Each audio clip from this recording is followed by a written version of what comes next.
Back to my YouTube channel Learning Student. तो आज हम लेके आए हैं उद्धव प्रसंग जो है कि इसका वीडियो का दूसरा पार्ट, जो कि हमने पहले वीडियो में पहला, दूसरा और तीसरा पद देख लिया था। आज हम देखेंगे जो है कि चौथा पद। ठीक है, चौथा पद आज हम देखेंगे और ये हमारा वीडियो का दूसरा पार्ट है। तो चलिए देखते हैं। कान्हा दूत कीधो ब्रह्मदूत है पधारे, आप धारे प्राण फेरन को मति ब्रज बानी की। कहे रतना कर पे प्रीति रीति जानत ना ठानत अनिति यानी रीति ले अनारी की। देखिए, कान्हत दूत, ठीक है, कान्ह दूत, कान्ह का मतलब कान्ह दूत यानी कान्हा के दूत। केधो, केधो मतलब या फिर ब्रह्मदूत यानी ब्रह्म के दूत है। पधारे आप, यहाँ पधारे हो, ठीक है, यहाँ पर पधारे हो। देखिए, गोपियाँ जो है कि उद्धव से कहती हैं, उद्धव क्या करते हैं, कृष्ण के द्वारा भेजे गए हैं उद्धव ब्रजबालाओं को समझाने के लिए, ठीक है। लेकिन उद्धव क्या करते हैं कि कृष्ण के प्रति जो है कि भड़काते हैं ब्रजबालाओं को, ठीक है। तो वही गोपियाँ कहती हैं कि हे उद्धव, गोपियाँ कहती हैं कि हे उद्धव, यहाँ पर आप कृष्ण के द्वारा भेजे गए दूत हैं या फिर ब्रह्म के द्वारा भेजे गए दूत हैं, ठीक है।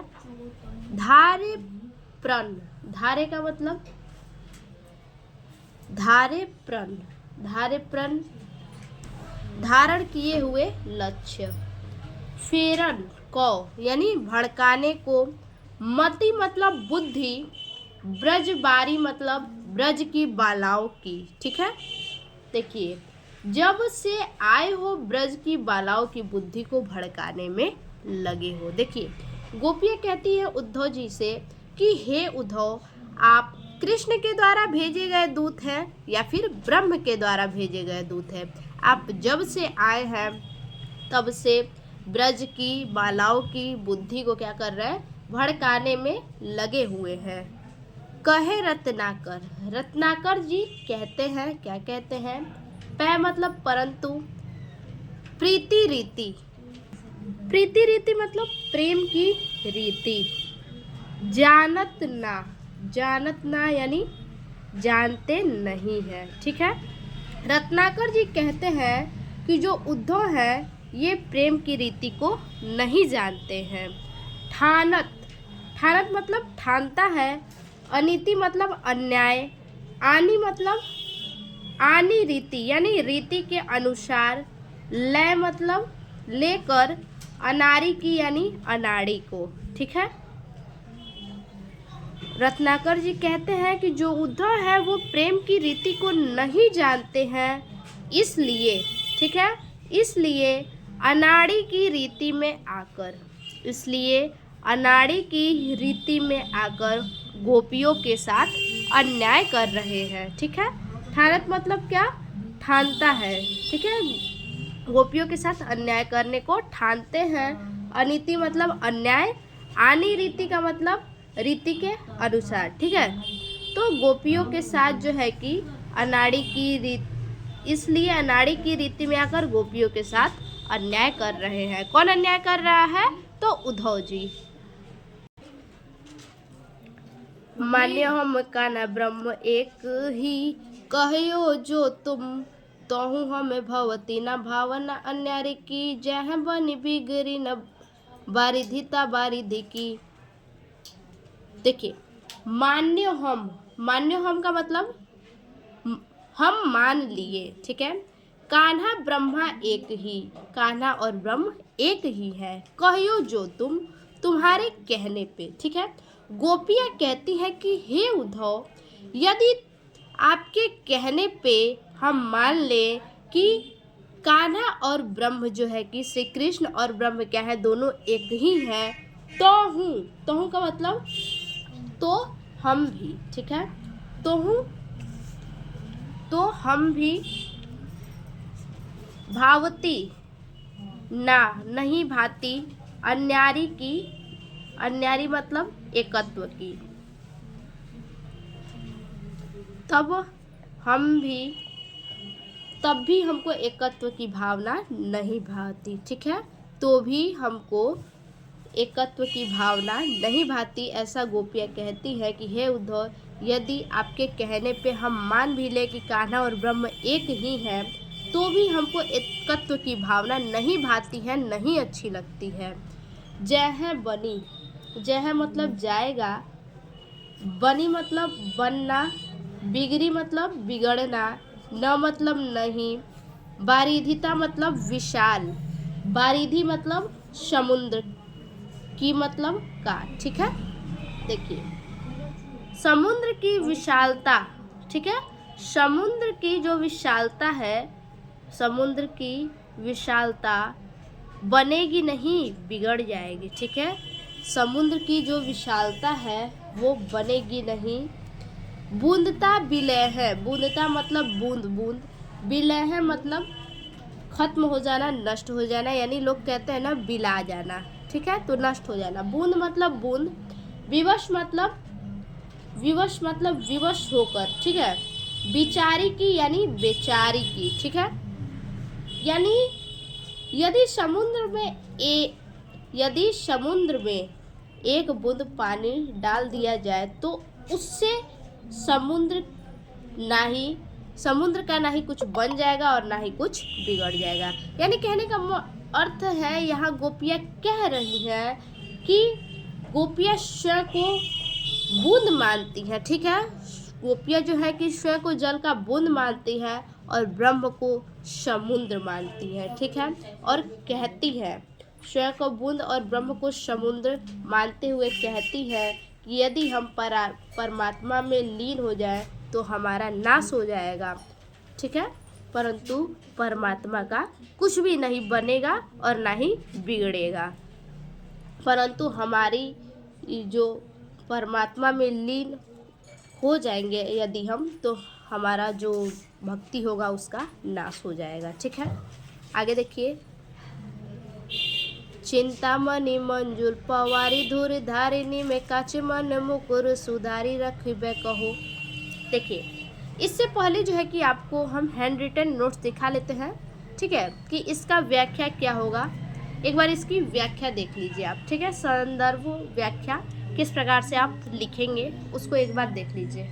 देखिए, संदर्भ लिखेंगे, प्रस्तुत पद्यांश हमारी पाठ्य पुस्तक हिंदी के उद्धव प्रसंग पाठ से लिया गया है, जिसके कवि जगन्नाथ दास रत्नाकर है। ठीक है, अब इसकी व्याख्या देख लीजिए। गोपियाँ उद्धव से कहती है कि हे उद्धव, आप जब से आए ब्रजबालाओं की बुद्धि को भड़काने में लगे हैं। आप कृष्ण के द्वारा भेजे गए दूत हैं या ब्रह्म के द्वारा भेजे गए दूत हैं।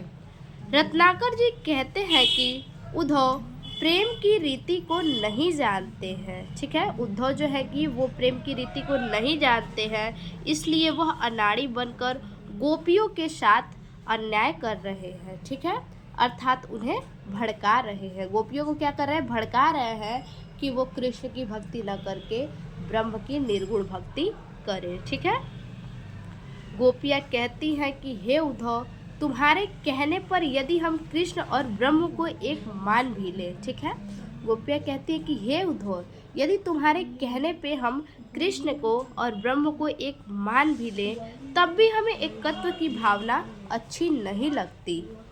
गोपियाँ स्वयं को बूंद और ब्रह्म को समुद्र मानते हुए कहती हैं कि यदि समुद्र में एक बूंद मिल जाए, ठीक है, यदि समुद्र में एक बूंद मिल जाए तो उसकी स्थिति में कोई परिवर्तन नहीं होगा, परंतु बूंद का अस्तित्व जो है कि समाप्त हो जाएगा। ठीक है, ठीक उसी प्रकार से यदि गोपियाँ क्या करती हैं कि ब्रह्म में लीन हो जाती हैं, ब्रह्म की निर्गुणता में परमात्मा में लीन हो जाती हैं, तो परमात्मा का कुछ नहीं बनेगा, बिगड़ेगा, परंतु जो गोपियाँ हैं उनका क्या हो जाएगा, नाश हो जाएगा। ठीक है, गोपियों का क्या होगा, गोपियाँ यदि परमात्मा में लीन हो जाएंगी तो उनका नाश हो जाएगा।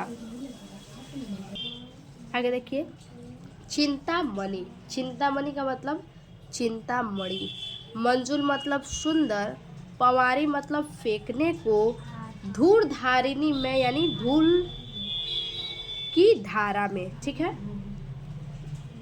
गोपियाँ कहती हैं कि उद्धव हमारी सुंदर चिंतामणि को धूल की धारा में फेंकने को कह रहे हैं। ठीक है, गोपियाँ कहती हैं कि जो उद्धव है वो हमारी सुंदर चिंतामणि को, ठीक है, चितमणि यानी चिंतामणि, मंजूल मतलब सुंदर, सुंदर चिंतामणि को धूल की धारा में फेंकने को कह रहे हैं। ठीक है, अर्थात कृष्ण की भक्ति को छोड़ने का उद्देश्य दे रहे हैं। कांच मन मुकुर, कांच मतलब कांच के, मन मतलब मन, मुकुर मतलब दर्पण, यानी कांच के मन रूपी दर्पण को, ठीक है, सुधारी मतलब संभाल कर, रखिबे मतलब रखने के लिए, कहो मतलब कहते हैं। ठीक है, कांच के मन रूपी दर्पण को संभाल कर रखने के लिए कहा है। उद्धव ने क्या कहा है? कृष्ण की भक्ति को छोड़ने का उद्देश्य दे रहे हैं और कांच के मन रूपी दर्पण को संभाल कर रखने के लिए कह रहे हैं। कहे रत्नाकर, यानी यहाँ कहे रत्नाकर अर्थात गोपियाँ, रत्नाकर जी कहते हैं कि गोपियों के अंदर, ठीक है, गोपियों के अंदर वियोग अग्नि यानी वियोग रूपी अग्नि को सारण यानी बुझाने के लिए, ठीक है, रत्नाकर जी कहते हैं कि गोपियों के अंदर जल रही वियोग रूपी अग्नि को बुझाने के लिए उद्धव हाय, उद्धव यानी उद्धव हमको मतलब हमको, बयारी मतलब वायु, भखिबो मतलब योग करना, ठीक है, और कहो मतलब कहते हैं। उद्धव जो गोपियाँ जो है, गोपियाँ को उद्धव कहते हैं, क्या कहते हैं? उद्धव कहते हैं कि हमको वायु रूपी योग करने को कह रहे हैं। गोपियाँ कह रही हैं कि उद्धव जी जो है कि उनको वायु रूपी योग करने को कह रहे हैं। ठीक है, रूप रसहीन मतलब रूप और रस से हीन, जाहि मतलब जिसको, निपट मतलब समझ चुके, ठीक है, और निरूपी मतलब देख चुके हैं। ठीक है, निपट निरूपी चुके यानी समझ और देख चुके हैं। देखिए, गोपियाँ कहती हैं कि जो रूप और रसहीन है, गोपियाँ कहती हैं कि जो रूप और रस से हीन है, जिसको हम समझ और देख चुके हैं, ताको रूपी मतलब उसके रूप को, ध्याइबो यानी प्रेम करते हैं, और मतलब और, रस मतलब आनंद, चखिबो कहो मतलब चखने को कहा है। ठीक है, देखिए, यदि हम ब्रह्म की भक्ति करते हैं यानी उसके रूप की प्रेम करते हैं, उसके रूप की, किसके रूप की, यानी ब्रह्म की भक्ति करते हैं। ठीक है, यदि हम ब्रह्म की भक्ति करते हैं तो हम आनंद कहाँ चख पाएंगे? गोपियाँ कहती हैं, क्या कहती हैं कि जो रूप और रसहीन है, ठीक है, जो रूप और रसहीन है, जिसको हम समझ और देख चुके हैं, ठीक है, जिसको हम समझ और देख चुके हैं, यदि हम ब्रह्म की भक्ति करते हैं तो हम आनंद कहाँ से चख पाएंगे?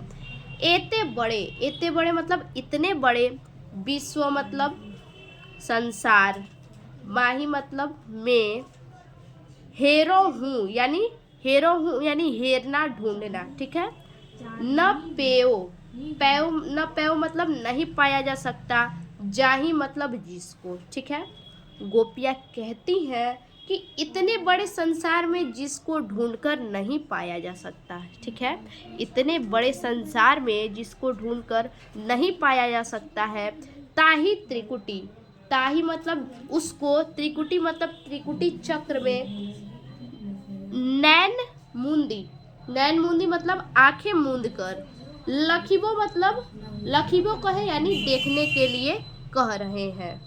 देखिए, गोपियाँ कहती हैं कि इतने बड़े संसार में जिसको ढूंढकर नहीं पाया जा सकता, उसको त्रिकुटी चक्र में आंखें मूंद कर ध्यान करने से कहाँ से मिलेंगे? ठीक है, जिसको, क्या कह रही है गोपियाँ, कि जिसको इतने बड़े संसार में ढूंढ के नहीं पाया जा सकता, उसको त्रिकुटी चक्र में आंखें मूंद कर ध्यान करने से कहाँ से मिलेंगे। ठीक है, तो ये हमारा वीडियो का दूसरा पार्ट हुआ।